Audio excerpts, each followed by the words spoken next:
Hello, my name is Tony Hogan. I've spent my life as a professional artist. Today I'm going to work with the amazing Derwent Inktense range in their pan selection, the studio collection, to create a piece of art that I hope you like. The view I'm going to paint for you is one quite near my studio in Wadebridge in Cornwall.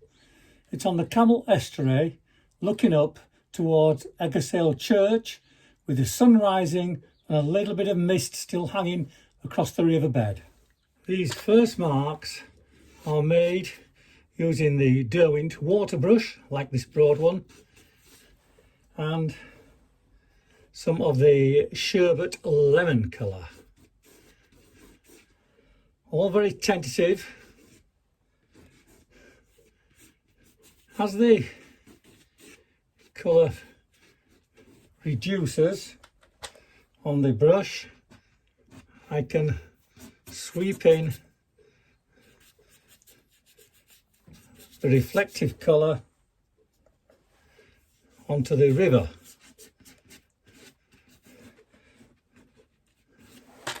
Derwent Inktense is a product that dries fairly rapidly and one you can work layer on layer, as opposed to watercolours where they'll blend together. This I can layer on top of. So I then take some of the sun yellow, the stronger yellow, and strengthen the top edge of these yellow areas. Moving forward, I'm going to develop the whole of the sky area.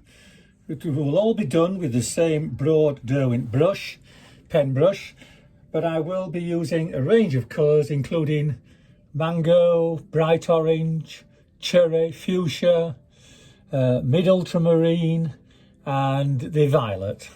Balancing the work, it's important to, at this point, add some of the sky colour into the Camel River.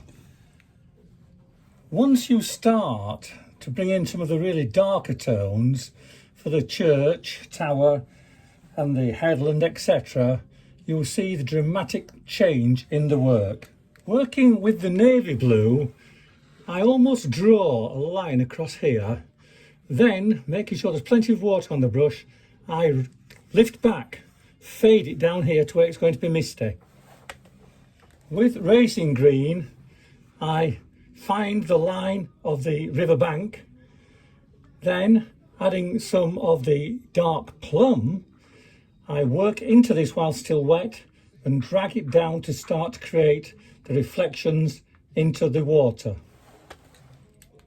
Moving along, I've changed to a medium-sized brush and using Payne's Grey, drawn in the rough shape of these bushes, under which, using the same green, I have dropped some in here.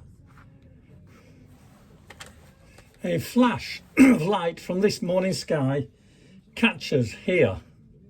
Let's put that in now. To do that, I've used the hooker's green and a touch of the sherbet lemon.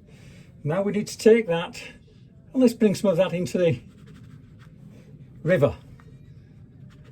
Just a slight reflection. As I start to work on this lower area, note how by using the Payne's Grey with different strengths of water application, it gives me a deeper tone here to here, creating recession even though we're talking the same colour. Still working around this area, there's quite a lot of work and a lot of colours going in, but note how I brought some warm tones in. This was actually the dark plum colour, used very pale, a lot of water to reduce it, and now I'm going to keep developing all this side with greens and warm tones and dark shadow areas. The area that needs addressing now is obviously the mist rising. Now, I have two options for this.